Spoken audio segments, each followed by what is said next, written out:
해병대 최상병 사망 사건과 관련한 수사 외압 의혹을 들여다보는 고위공직자 범죄 수사처가 최종 윗선인 이종섭 전 국방부 장관을 소환 조사했습니다. 하지만 출국 금지 논란 하루 만에 또 호주 출국을 하루 앞두고 부랴부랴 조사가 이루어지면서 실체 규명의 길이 오히려 멀어지는 게 아니냐는 지적이 나옵니다. 홍민기 기자입니다.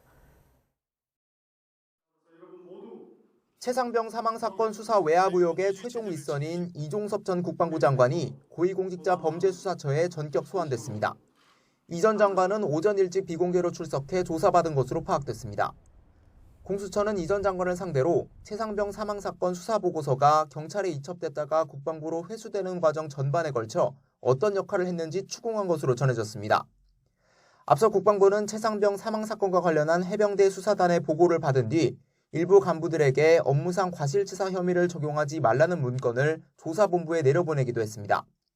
임성근 사단장 등을 혐의에서 빼라는 수사 지침으로 볼 수 있는 대목인데 여기엔 이 전 장관의 직인이 찍혔습니다. 공수처 역시 이 전 장관을 수사 외압 의혹의 핵심 피의자로 보고 지난 1월 출국금지 조치한 것으로 알려졌습니다. 그런데 이 전 장관이 주 호주 대사로 임명되자 당국감을 감추지 못한 공수처는 이 전 장관 측과 접촉해 조사 방법을 논의해왔습니다. 이어 출국금지 사실이 언론 보도를 통해 알려진 지 하루 만에 이 전 장관의 소환 조사가 이뤄진 겁니다. 게다가 이 전 장관은 조사 다음 날인 내일 오후 호주로 출국하는 것으로 확인됐습니다.